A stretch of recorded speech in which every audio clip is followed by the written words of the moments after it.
Hello, ఈ detailed explainer సెషన్కు స్వాగతం. ఈరోజు మనం ఒక మామూలు ఏఐని ఒక సూపర్ పవర్ఫుల్ అసిస్టెంట్గా ఎలా మార్చాలో తెలుసుకోబోతున్నాం.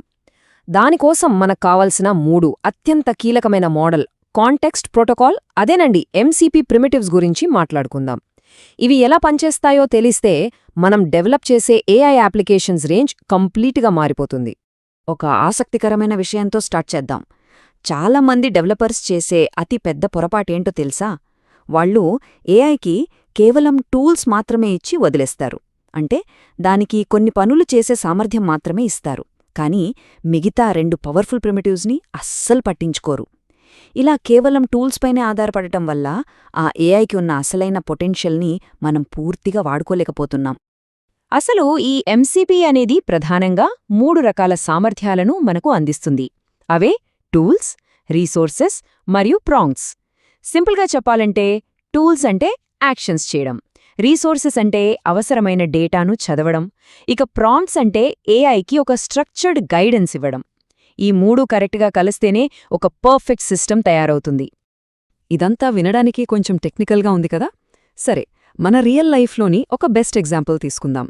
మీ బిజినెస్ కోసం ఒక చార్టర్డ్ అకౌంటెంట్ని, అంటే ఒక సీఏని పెట్టుకున్నారనుకోండి. ఇక్కడ సీఏనేమనే ఏఐ, సీఏ మన ట్యాక్స్ పే చేయడం అనేది ఒక టూల్ లాంటిది, ఎందుకంటే అక్కడ యాక్టివ్గా ఒక పని జరిగింది. మన అకౌంట్ బుక్స్ లేదా పాత ఫైలింగ్స్ చదవడం అనేది రీసోర్సెస్. ఇక ట్యాక్స్ ఎలా ఆదా చేయాలి అని సీఏ తనకున్న అనుభవంతో వాడే ఒక స్టాండర్డ్ ఫ్రేమ్వర్క్ని మనం ప్రాంప్ట్ అనొచ్చు. It's very simple. So first primitive గురించి చూద్దాం. ప్రిమిటివ్ 1 టూల్స్ అంటే మన సీఏ చేసే పనులు. టూల్స్ అంటే ఏవో ఊరికే చూసేవి కాదు, ఇవి పక్కా యాక్షన్ ఓరియంటెడ్. ఇవి బయట ఉన్న సిస్టమ్స్లో నిజంగా మార్పులు తీసుకురాగలవు. మన సీఏ ఒక ఇన్కమ్ ట్యాక్స్ రిటర్న్ ఫైల్ చేయడం లేదా ఎవరికైనా నోటీస్ పంపడం లాంటి పనులు చేస్తారు కదా, టూల్స్ కూడా అంతే. ఒక పనిని కంప్లీట్ చేసి రిజల్ట్ని మన ముందుంచుతాయి. ఇక్కడొక మైండ్ బ్లోయింగ్ విషయం ఏంటంటే, ఏ టూల్ ఎప్పుడు వాడాలో మనం ప్రతిసారి ఏఐకి చెప్పక్కర్లేదు. ఆ నిర్ణయం ఏఐ దానంతట అదే ఆటోమేటిక్గా తీసుకుంటుంది. మనం అడిగిన పని చేయడానికి ఫలానా యాక్షన్ అవసరమా కాదా అని విశ్లేషించి అవసరమైతే ఆ టూల్ని ఎగ్జిక్యూట్ చేస్తుంది. భలే ఉంది కదూ! ఇక నెక్స్ట్ ప్రిమిటివ్ 2 రీసోర్సెస్ అంటే మన సీఏకి కావలసిన ఇన్ఫర్మేషన్ యాక్సెస్. రీసోర్సెస్ అంటే సింపుల్గా చెప్పాలంటే డేటా. ఇవి టూల్స్లాగా యాక్షన్ తీసుకోవు, సైలెంట్గా ఉంటాయి. అనగా ఇవి కేవలం రీడ్ ఓన్లీ అనమాట. వెబ్సైట్స్కి యూఆర్ఎల్ ఎలాగో వీటికి కూడా ఒక యూఆర్ఐ ఉంటుంది.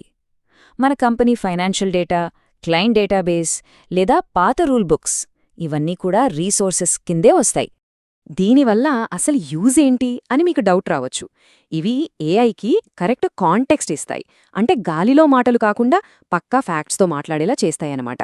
మనం ఏఐకి ఈ డేటా చూడు అని చెప్తే అది దాన్ని బేస్ చేసుకుని ఆన్సర్ ఇస్తుంది. ఈ డేటా అలా స్టాటిక్గా ఉండిపోవచ్చు, లేదా ఎప్పటికప్పుడు డైనమిక్గా అప్డేట్ కూడా అవ్వచ్చు. ఫైనల్గా ప్రిమిటివ్ 3 ప్రాంప్ట్స్ అంటే మన సీఏ గారి ఎక్స్పర్టీజ్ లేదా వాళ్ల అనుభవం. చాలామంది దీన్నే ఇగ్నోర్ చేస్తారు. ప్రాంప్ట్స్ అంటే ముందే రెడీ చేసి పెట్టుకున్న పవర్ఫుల్ టెంప్లెట్స్. ఒక ఆడిట్ వస్తే ఎలా హ్యాండిల్ చేయాలి, లేదా బడ్జెట్ ప్లానింగ్కి ఏ చెక్లిస్ట్ వాడాలి అనేదానికి సీఏ దగ్గర ఒక ప్రాసెస్ ఉంటుంది కదా. ఈ ప్రాంప్ట్స్ కూడా ఎగ్జాక్ట్గా అదే చేస్తాయి.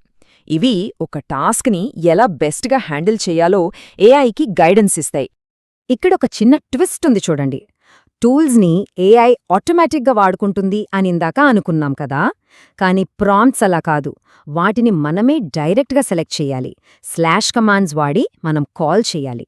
మనకు తగ్గట్టు పర్సనలైజ్ చేసుకోవడానికి వాటికి ఆర్గ్యుమెంట్స్ కూడా పాస్ చేయొచ్చు.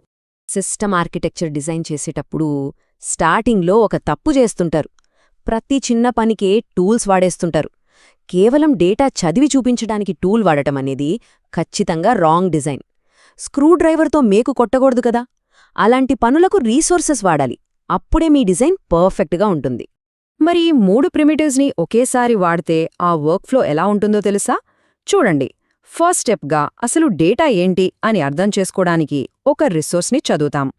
నెక్స్ట్ ఆ డేటాని ప్రాసెస్ చేయడానికి సరైన ప్రాంప్ట్ టెంప్లేట్ని వాడతాం. లాస్ట్కి వచ్చిన రిజల్ట్ని బట్టి యాక్షన్ తీసుకోవడానికి ఒక టూల్ని రన్ చేస్తాం. అద్భుతమైన ఫ్లో కదా ఇది.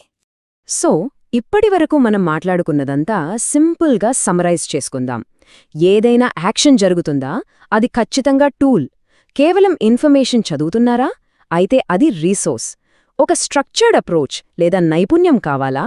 అయితే అది ప్రాంప్ట్. ఈ 3 సింపుల్ రూల్స్ ఎప్పటికీ మర్చిపోకూడదు. ఇప్పుడు ఒక చిన్న క్వెశ్చన్ ఆలోచిద్దాం.